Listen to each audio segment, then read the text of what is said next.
जंग के बीच मॉस्को पहुंचे विदेश मंत्री एस जयशंकर। एस जयशंकर की रूसी विदेश मंत्री के साथ आज अहम मुलाकात होने वाली है और रूस के डेप्यूटी पीएम से भी मुलाकात का वक्त है। हालांकि आपको यह भी बता दें, ट्रेड और युद्ध की वजह से बदले हालात पर यहां चर्चा बहुत ज्यादा जरूरी है और भारतीय विदेश मंत्री के मॉस्को दौरे पर जिस तरीके से पूरी दुनिया की नजर है, ऐसे में 21 घंटे तक एस जयशंकर की मॉस्को में मौजूदगी बड़ा सवाल यहां पर बनी हुई है और देखना यही होगा कि आज की इस दो अहम मुलाकातों के बाद क्या बात सामने आती है। बिल्कुल, तो विदेश मंत्री एस जयशंकर के इस दौरे के वॉर के बीच क्या मायने हैं और क्या यहां से प्रधानमंत्री के मॉस्को दौरे की भी कोई यहां पर जमीन तैयार हो सकती है, इस पर तो बात करेंगे ही, लेकिन वॉर को लेकर क्या मैसेज है।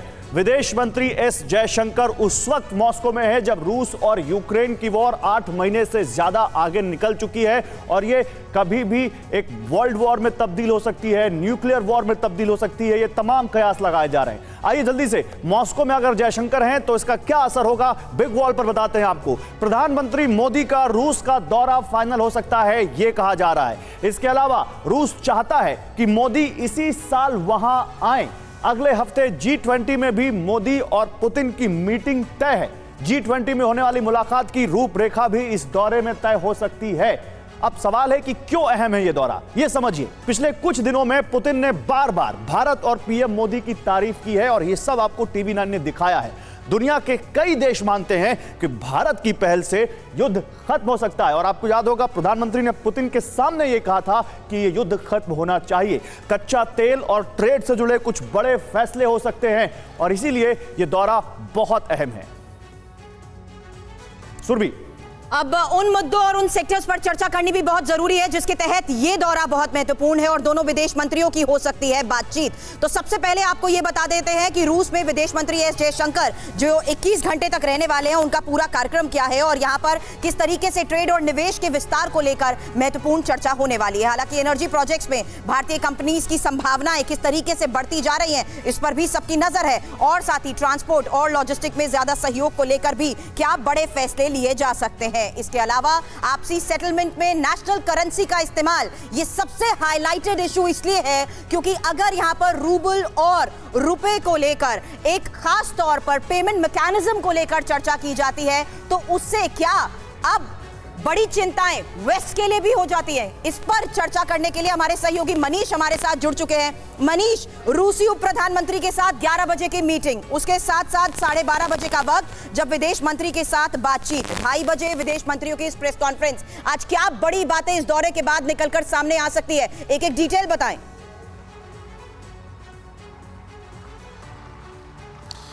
बिल्कुल सुरभि, देखिए इस वक्त TV9 भारतवर्ष की टीम ठीक उस जगह पर मौजूद है जहां पर विदेश मंत्री जयशंकर की रूस के डिप्टी प्राइम मिनिस्टर और उसके बाद रूस के फॉरेन मिनिस्टर लावरोव के साथ मीटिंग होने वाली है। तो सबसे पहले हम आपको दिखाते हैं, अगर मैं आसान भाषा में कहूं तो मॉस्को का हैदराबाद हाउस, जैसे दिल्ली में हैदराबाद हाउस है जहां पर कि जो भी विदेशी प्रतिनिधिमंडल आते हैं उनके साथ प्रधानमंत्री या विदेश मंत्री की मीटिंग होती है। तो इस वक्त जो आप कैमरे पर देख रहे हैं, देखिए भारत का एकमात्र टीवी चैनल यहाँ पर मौजूद है जो दिखा रहा है आपको कि विदेश मंत्री जयशंकर की रूस के डिप्टी प्राइम मिनिस्टर और रूस के फॉरेन मिनिस्टर के साथ मीटिंग कहाँ होगी। तो ये वो जगह है, इस जगह को यहाँ पर इस्तेमाल किया जाता है रूस के विदेश मंत्रालय की तरफ से और यहाँ पर जब मीटिंग होगी तो मुख्य चर्चा इस बात को लेकर होगी कि रूस यूक्रेन युद्ध के दौरान भारत जिस तरीके से रूस के साथ अभी खड़ा है, क्योंकि देखिए जब विदेश मंत्री जयशंकर आए हैं तो उनके साथ एक बहुत बड़ा डेलीगेशन आया है और उस डेलीगेशन के साथ बातचीत करने का मतलब यह है कि भारत इस क्राइसिस के समय में भी रूस के साथ खड़ा है और न सिर्फ खड़ा है बल्कि अपने संबंधों को एक नए लेवल पर जा रहा है। बिल्कुल, बहुत इंपॉर्टेंट बात आपने कही है मनीष। प्रधानमंत्री नरेंद्र मोदी के मनीष लौटेंगे आपके पास लौटेंगे। स्टूडियो में भी हमारे साथ गेस्ट का पैनल लगातार जुड़ा हुआ है। सबसे पहले उनसे आपका इंट्रोडक्शन करा देते हैं। ब्रिगेडियर रिटायर्ड शरदेंदु सर हमारे साथ है as a defence expert. Colonel retired Manoj Kumar Chandan साहब हमारे साथ as a defence expert. Group captain retired DK Pandey sir हमारे साथ और सुमित कुमार झा विदेश मामलों के जानकार हमारे साथ यहाँ जुड़े हुए। आप सभी का बहुत स्वागत है और मनीष लगातार मॉस्को से ग्राउंड रिपोर्ट हम तक पहुंचा रहे हैं। शरदेंदु सर, यूं तो कई मुद्दे हमने गिनाए हैं जो कि अहम साबित होने वाले हैं जब भारत के विदेश मंत्री एस जयशंकर रूस पहुंचे और वहां विदेश मंत्री से मुलाकात करेंगे। कई अहम मसलों पर बातचीत होगी, लेकिन भारत के लिहाज से सबसे अहम मुद्दा कौन सा होगा जिस पर विशेष रूप से भारत और रूस के बीच में बातचीत होगी? देखिए, मेरा मानना है कि इस पे 2 लेवल की टॉक संभावित है। एक तो हमारा जो रशिया के ऊपर जितने हमारे डिफेंस इक्विपमेंट है, मिलिट्री हार्डवेयर है, वो बहुत ज़्यादा डिपेंडेंसी रशिया के ऊपर। आज भी हमारे पास करीब 60 से 70% रशियन इक्विपमेंट है जो भारतीय सेना उसका इस्तेमाल कर रही। तो उसके जो रख रखाव के इश्यूज़ हैं, उसके जो मेंटेनेंस के इशू हैं, वो एक चर्चा का विषय हो सकता है। दूसरा चर्चा का विषय मेरा मानना है कि जो मोदी जी की विजिट ड्यू है रशिया में, उसके लिए एक स्टेज सेट किया जा रहा है। उसके लिए प्रिलिमिनरी टॉक हो रही है, किन किन मुद्दों पे सहमति हो सकती है, किन किन मुद्दों पे एग्रीमेंट साइन होगा, वो हो सकता है। तीसरा मुद्दा, जो क्रूड ऑयल, आज की डेट में हिंदुस्तान रशिया से सबसे ज़्यादा क्रूड ऑयल इंपोर्ट कर रहा है, तो उसका जो एक्सचेंज रेट है, उसका जो प्राइस डिटर्मिनेशन है, वो भी काफ़ी हद तक इसमें एक निर्णय। वन क्विक रिएक्शन कर्नल चन्नान, ये कैसा मैसेज देगा अगर हम बायलैटरल करने मॉस्को जाते हैं? अगर इंडिया और रशिया बायलैटरल करता है, प्राइम मिनिस्टर मोदी और प्रेसिडेंट पुतिन बैठते हैं, पूरे वर्ल्ड के लिए इंडिया की तरफ से क्या मैसेज होगा? इंडिया इस वक्त एक बहुत ही अहम पोजीशन पर है। जैसे आप जानते हैं कि जो पूरा ग्लोबल सिनेरियो है वो डिवाइडेड है। ओके। कोई रशिया के साथ है, कोई यूएस के साथ है और नेटो के साथ है। इंडिया ने एक अपनी इंडिपेंडेंट फॉरेन पॉलिसी रखी हुई है जी। और ये जो जैसे ब्रिगेडियर शरदेंदु ने बोला कि एक अहम मौका है जिसके अंदर जो फॉरेन मिनिस्टर हैं जयशंकर जी, वो एक प्रेसिडेंट पुतिन को मैसेज भी देंगे कि ये मौका है जबकि आप जो यूक्रेन वॉर है उसका आशीष, क्या आप भी इस बात को अग्री करेंगे, ये टाइम टेस्टेड फ्रेंडशिप जो रशिया और इंडिया एंजॉय कर रहे हैं, उसके तहत ये मुलाकात बहुत ज्यादा मायने रखती है, क्योंकि इनके बायलैटरल टाइज जिस तरीके से स्ट्रेंथन होते जा रहे हैं, उसको लेकर बड़ी खबरें भी आशीष हैं।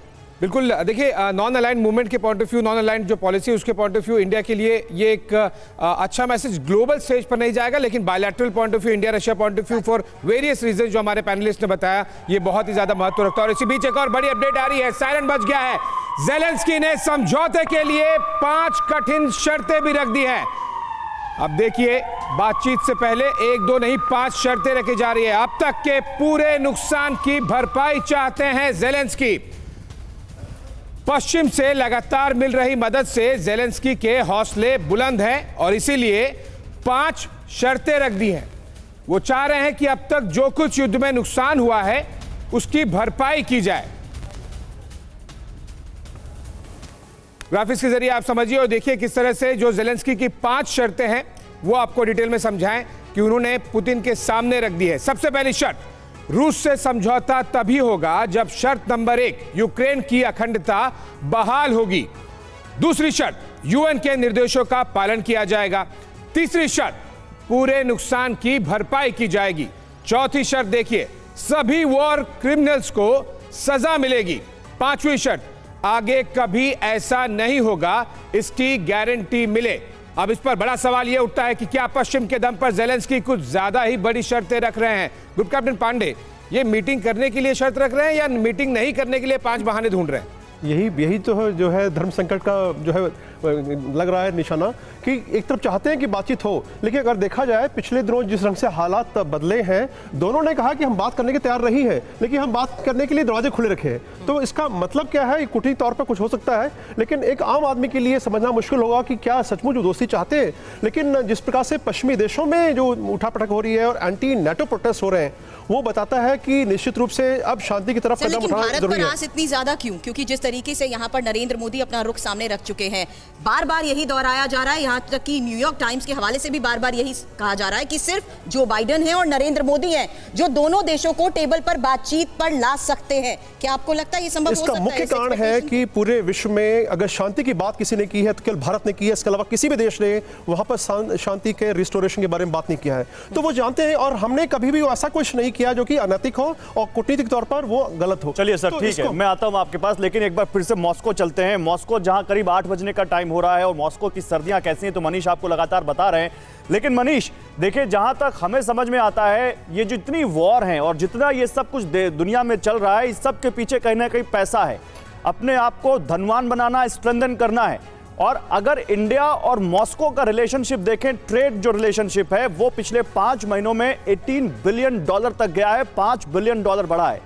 जो रशिया और इंडिया, रशिया जो इंडिया का ट्रेड पार्टनर था वो 25वें से 7वें नंबर पर आ गया है। तो उस वक्त जब एक वॉर चल रही है, रशिया और अमेरिका या कहें रशिया और पश्चिमी देश एक दूसरे के आमने सामने हैं। इंडिया का जो ये बैलेंसिंग एक्ट है, किस तरह से अमेरिका को भी साधा है, किस तरह से मॉस्को भी पहुंच चुके हैं हमारे विदेश मंत्री, ये कितनी बड़ी डिप्लोमेसी है और इसमें इंडिया का क्या इंटरेस्ट है, ये बताइए जरा।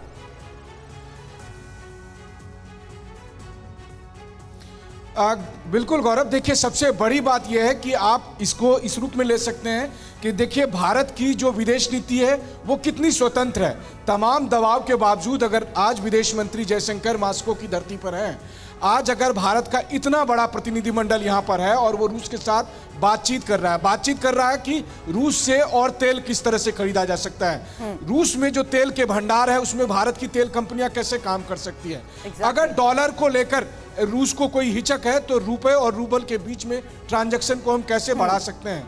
अगर ये सारी बातें भारत यहाँ कर रहा है तो दो चीजें भारत यहाँ मैसेज दे रहा है। पहली बात, रूस को ये मैसेज दे रहा है कि देखिए इतने संकट की घड़ी में हम आपके साथ हैं, इस बात को आप ना, लेकिन मुझे लगता है 2:30 बजे का वो वक्त होगा जब गौरव और आप लाउड एंड क्लियर बता देंगे प्रेस कॉन्फ्रेंस के बाद कि आखिर किस तरीके से अहम फैसले लिए जाते हैं। विदेश मामलों के जानकार मिस्टर झा हमारे साथ है। मिस्टर झा, अगर हम लेटेस्ट रिपोर्ट भी देखें data for energy cargo tracker की, तो इंडिया के लिए टॉप सप्लायर अक्टूबर में अगर कोई रहा है तो वो है रशिया, कंपैरेटिव टू जो उसके ट्रेडिशनल सेलर रहे हैं सऊदी अरब और इराक।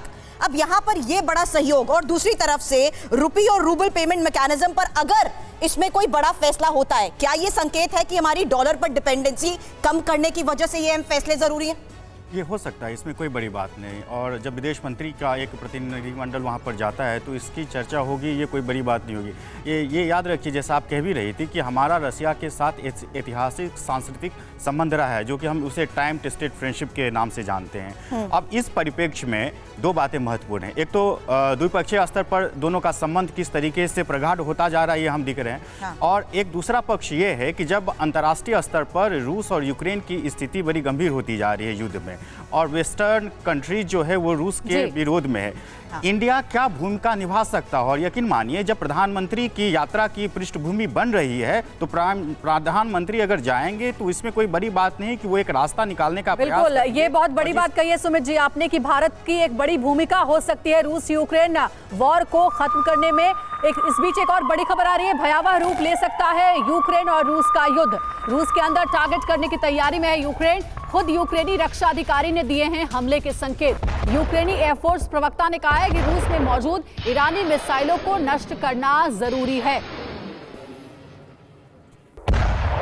तो चलिए इसी खबर को आगे बढ़ाते हुए आपको दिखाते हैं और बताते हैं कि कैसे यूक्रेनी एयरफोर्स ने अपने इस खतरनाक प्लान को लेकर किस तरह से इसे अंजाम दिया है और इसके बारे में क्या कुछ कहा है। सबसे पहले आपको जानना यह समझना जरूरी है कि रूस लगातार कोशिश कर रहा है कि एक मेजर काउंटर अटैक करे ठंड से ठीक पहले, ताकि उनकी पोजीशनिंग अगले 4 महीने के लिए बहुत स्ट्रांग हो जाए। लेकिन दूसरी तरफ रूस के अंदर अगर यूक्रेन हमला करेगा तो वो क्या कुछ करने की कोशिश कर रहा है, आप सबसे पहले समझिए। यूक्रेनी एयरफोर्स के प्रवक्ता यूरी इनहाट का यह बयान है कि रूस में मौजूद ईरानी मिसाइलों पर यूक्रेन की लगातार नजर है, इसलिए वो हमला करेगा। साथ ही इन्हें लॉन्च साइट पर ही ध्वस्त करने की तैयारी है।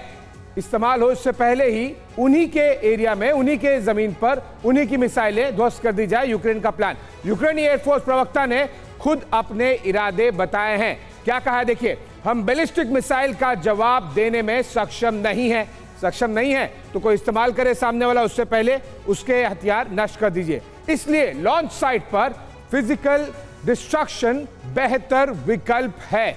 ये इस तरह से बयान दिया जा रहा है। जाहिर सी बात है कि इतना आसान है नहीं, क्योंकि इसे एक सर्जिकल स्ट्राइक टाइप ऑपरेशन करना होगा। रूस के अंदर के ठिकानों पर ऐसा करने में यूक्रेन सक्षम है। और जिस तरह से यूक्रेन ये प्लान बता रहा है, यूक्रेनी एयरफोर्स के प्रवक्ता यूरी इनहाट बता रहे हैं, ग्रुप कैप्टन पांडे ये बता रहे हैं, मतलब करेंगे नहीं ये तय है, क्योंकि जो करता है वो इस तरह के प्लान बताता नहीं है। ये क्या डाइवर्जन टैक्टिक्स है? देखिए, मुख्य उद्देश्य है कि जो खासतौर में जो इनको एक रशियन फोर्सेस को थोड़ा सा नेगेटिव पोजीशन मिली है, उसमें साइकोलॉजिकल के ढंग से हैंडल किया जाए। और जहां तक बात है जो एयर पावर की यूटिलाइजेशन की बात है, एक्सपोर्टेशन की बात है, रशिया ने अभी बम्बर्स को नहीं उतारा है, जिसकी चर्चा थोड़ी देर पहले हो रही थी। तो ये जो टैक्टिकल बम्बर्स और स्ट्रेटेजिक बम्बर्स जब उतरेंगे तो और ज्यादा इनका पैना बनाएगा अटैक में। लेकिन महत्वपूर्ण ये है कि जो एयर डिफेंस सिस्टम की बात जो कर रहे थे वेस्टर्न कंट्री, सर आप एयर डिफेंस सिस्टम के साथ खैरसोन की क्लैरिटी भी सामने रखिए। क्या खैरसोन अभी रूस और यूक्रेन की लड़ाई का एपिसेंटर बन चुका है उसके कब्जे को लेकर? क्या साउथ यूक्रेन ही है जहां पर सदर्न यूक्रेन में ही सारा फोकस है इन दोनों देशों का? देखिए, निश्चित रूप से दुर्भाग्यपूर्ण है एक मिलिट्रिकल सिचुएशन में कि एक साथ केंद्रित होता जा रहा है, क्योंकि किसी भी एक स्वस्थ सेना के लिए जरूरी है कि वो डिस्पर्स करे दुश्मन के सेनाओं को। तो वो अभी फिलहाल नहीं हो रहा है और सारी जो कंसंट्रेशन है इस समय खैरसोन पर है। लेकिन शरदेंदु सर जरा बताइए, खैरसोन को लेकर के पांडे सर बता रहे हैं, खैरसोन के बारे में ये कहा जा रहा है कि खैरसोन में इस वक्त जो कुछ भी चल रहा है, जो वॉर सिनेरियो है, वो निर्णायक मोड़ पर आएगा। तो खैरसोन तो इस लिहाज से देखा जाए तो पुतिन के लिए नाक का सवाल हो गया है। तो रूस कितनी जी जान लगा देगा कि खैरसोन पर यूक्रेन का दोबारा से कब्जा ना हो सके, क्योंकि अब यूक्रेन की सेना खैरसोन के लिए मूव कर चुकी है और वहां पे ताबड़तोड़ हमले भी कर रही है वापस लेने के लिए।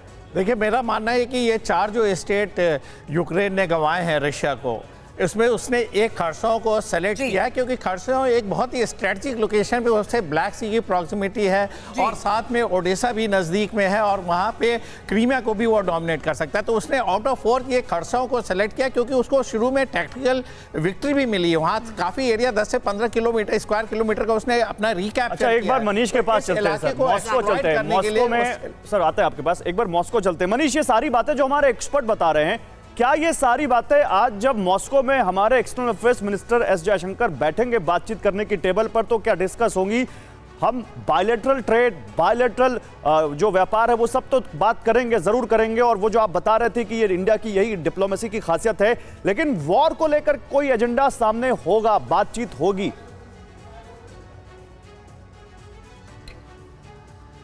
बिल्कुल होगी। रूस यूक्रेन युद्ध पर विस्तार से चर्चा होनी है और मुझे लगता है कि भारत रूस पर ये परसू भी करेगा कि किस तरीके से इसका समाधान निकाला जाए। आप देखें कि पूरी दुनिया में आज की तारीख में इस बात की चर्चा हो रही है कि अगर भारत चाहे और भारत अपनी ताकत का या अपने पावर का इस्तेमाल करे तो रूस को मना सकती है, क्योंकि रूस के साथ हमारे बहुत अच्छे संबंध हैं और वैसे में बातचीत के टेबल पर दोनों पक्षों को लाया जा सकता है। हालांकि ये भी बात सही है कि जेलेंस्की के तेवर लेकर देखकर लग रहे हैं कि वो खुद बातचीत अभी नहीं करना चाहता और उसके लिए बेबुनियाद शर्तें भी रख रहा है। लेकिन आज की तारीख में अगर आप कहें तो जब दोनों विदेश मंत्रियों की बातचीत होगी तो उसमें रूस यूक्रेन युद्ध सबसे फोकस रहने वाला है, क्योंकि हमारी भी जितनी बातचीत है उसका भी सीधा सीधा असर उसी युद्ध पर पड़ रहा है। आज रुपए रूबल ट्रांजैक्शन पर हम इसलिए जोर दे रहे हैं क्योंकि युद्ध की वजह से सैंक्शन लगे हुए हैं। आज तेल खरीदने पर लोग सवाल इसलिए उठा रहे हैं क्योंकि युद्ध की वजह से सैंक्शन में है। तो युद्ध पर तो बातचीत होगी, लेकिन मनीष युद्ध की जो आप बात कर रहे हैं उसमें न्यूक्लियर युद्ध होगा, इसको लेकर पूरे विश्व पर खतरा बना हुआ है। कल जो स्टेटमेंट आया मॉस्को से, उसमें एक वर्ड बहुत स्पेसिफिकली लिखा गया था, भारत और रूस बात करेंगे ईरान के न्यूक्लियर प्रोग्राम पे।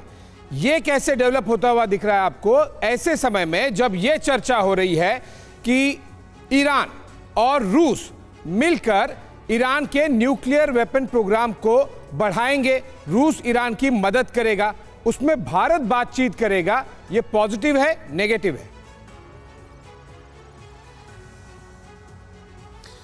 दोनों चीजें हैं, लेकिन सबसे बड़ी बात पॉजिटिव इस मायने में है कि अब आप देखिए कि भारत का कद किस लेवल तक चले गया है कि ईरान के न्यूक्लियर प्रोग्राम को लेकर हमेशा ऐसा माना जाता था कि वो सिर्फ अमेरिका की जिम्मेदारी थी।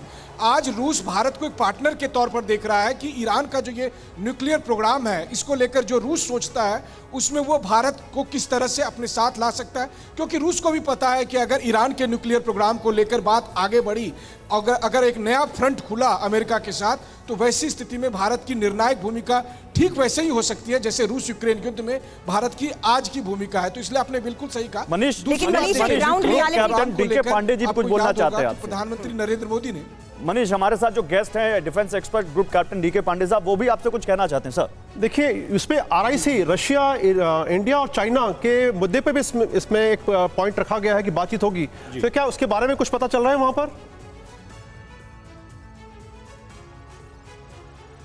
जी हाँ, बिल्कुल। देखिए, RIC पर बातचीत होगी, SCO पर बातचीत होगी, क्योंकि SCO की अध्यक्षता इस बार भारत कर रहा है। G20 को लेकर बातचीत होगी। अगले हफ्ते G20 सम्मेलन होना है, आशीष वहां जा भी रहे हैं। Exactly. और वहां पर मोदी पुतिन की संभावित मुलाकात को लेकर भी बातचीत होगी।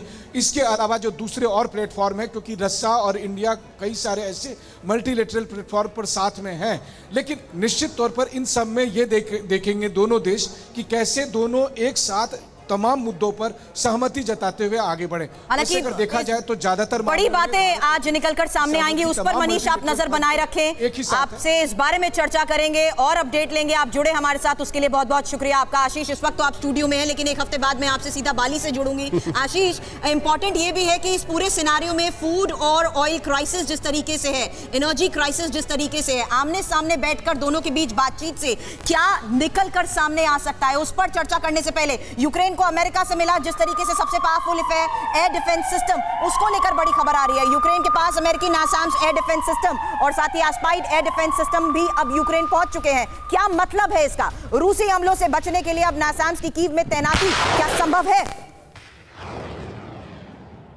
बिल्कुल, तो नासाम्स से लगातार यूक्रेन अपने आसमान की सुरक्षा कर रहा था, रूसी हवाई हमलों से अपने आप को बचा रहा था, लेकिन अब एस्पाइड से यूक्रेन को और कितनी कामयाबी मिलेगी? हाइमार्स, नासाम्स, एस्पाइड, जैवलिन, ये वो हथियार हैं जो लगातार अमेरिका या कहें पश्चिमी देश दे रहे हैं यूक्रेन को, जिससे यूक्रेन इस वॉर में पिछले 8 महीनों से टिका हुआ है।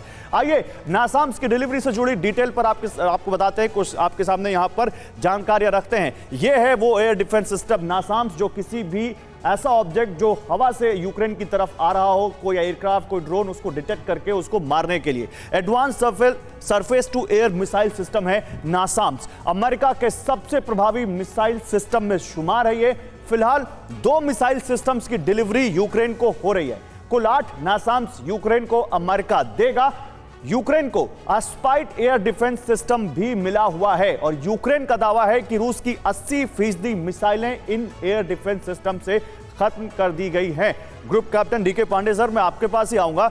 सर, मुझे ये बताइए, क्या ये माने कि अगर ये हथियार यूक्रेन के पास नहीं होते, चाहे वो जैवलिन हो, एंटी टैंक मिसाइल, चाहे एयर डिफेंस सिस्टम जिनकी हम बात कर रहे हैं, या दूसरे जो हथियार मिल रहे हैं, तो यूक्रेन तो कहीं नहीं टिकता, ये सब जानते हैं, लेकिन अमेरिका और दूसरे देशों से मिल रहे ये हथियार कब तक यूक्रेन को इस वॉर में बनाए रख सकते हैं? देखिए, इससे एक पहली बात तो इस एक्टिविटी में एक चीज़ जो आ रही है सामने कि वेस्टर्न कंट्रीज इस बात को अप्रिशिएट कर रहे हैं कि किसी भी तरह से रशिया ने अपना जो है एयर फेवरेबल सिचुएशन बना रखी है, और ये दबाव जो बना है रशियन फोर्सेस ने, उसका तोड़ जो है अभी नहीं निकल पा रहा है। हालांकि शटल कॉक ग्रेनेड का भी जो बीच में खबरें आ रही थी कि यूक्रेन उसका यूज़ करने का प्रयास कर रहा है, लेकिन बड़ा मुश्किल है बड़े टारगेट को डिस्ट्रॉय करना, तो उसके खिलाफ एयर डिफेंस सिस्टम की जरूरत पड़ेगी। और साथ में फतेह 110 और सल्फागार की भी सूचनाएं आ रही हैं कि शायद वो यूक्रेन को दिया जाएगा। ये सारी तैयारियां हो रही हैं रशिया के एयर अटैक्स के बचने के लिए। सर, अगर इस लिहाज से देखा जाए तो रूस के मुकाबले काफी आधुनिक हथियार अब यूक्रेन के पास हो गए अमेरिका की मदद से, तभी तो वो जंग को आगे भी खींच रहा है और रूस के सैनिकों को मात भी दे रहा है।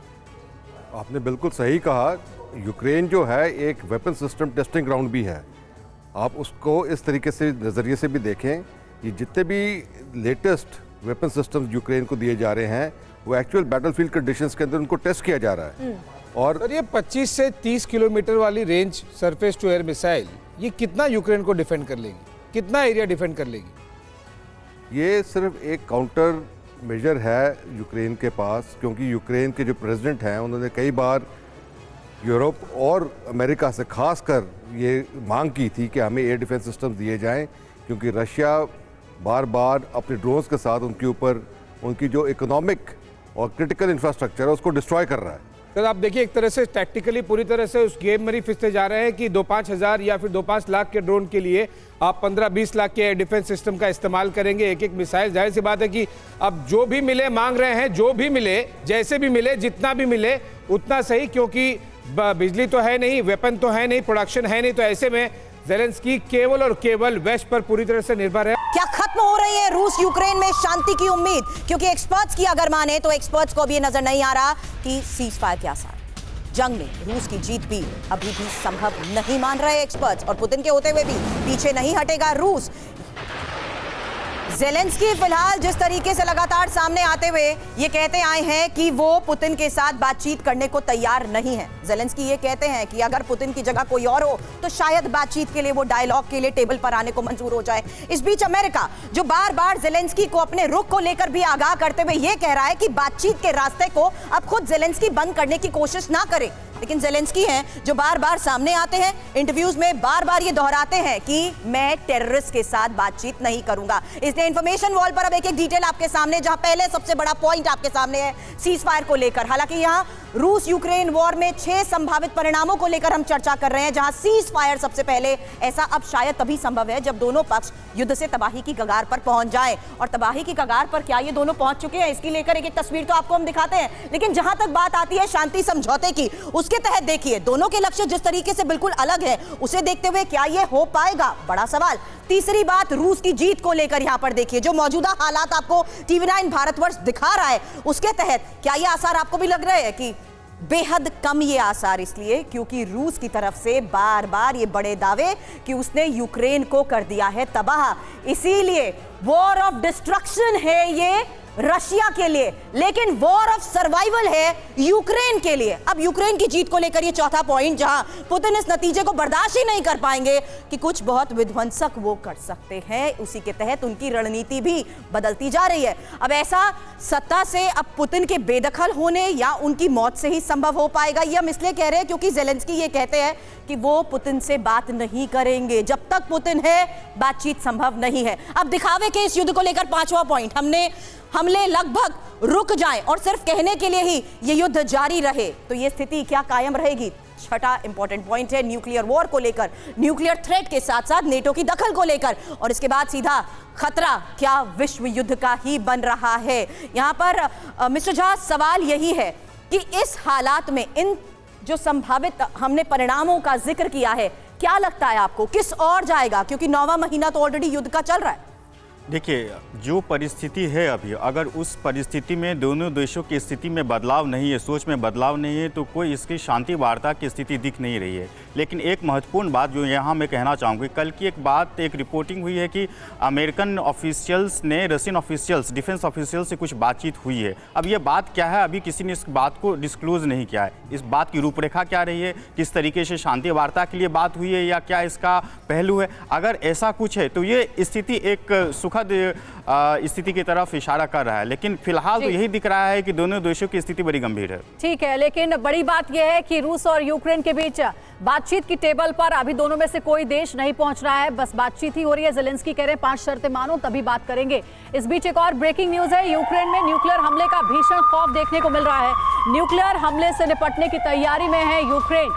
EU की मदद से शेल्टर बनाने पर युद्ध स्तर पर काम चल रहा है। यूक्रेन को अब रूस के एक्शन पर कोई भरोसा नहीं रह गया है। तो इस तरीके की जानकारियां सामने आ रही है क्योंकि बार बार न्यूक्लियर अटैक के थ्रेट्स मिल रहे हैं रूस की तरफ से, और रूस बार बार खास करके वेस्टर्न कंट्रीज को चेतावनी दे चुका है कि अगर इसी तरीके से यूक्रेन की मदद करता रहा और इस पूरे युद्ध में हस्तक्षेप वेस्टर्न कंट्रीज का रहा तो फिर न्यूक्लियर अटैक से हम बाज नहीं आएंगे। और यही बात है, यही डर है जो कि यूक्रेन में देखने को मिल रहा है। ज़ेलेंस्की ये कह रहे हैं कि जितने भी शेल्टर्स हैं वो जल्द से जल्द तैयार कर लिए जाए, क्योंकि अगर न्यूक्लियर अटैक होता है तो फिर अपने देश में मौजूद लोगों को बचाया जा सके। आइए और क्या कुछ चल रहा है इसकी पूरी डिटेल आपको बताते हैं इंफॉर्मेशन वॉल पर।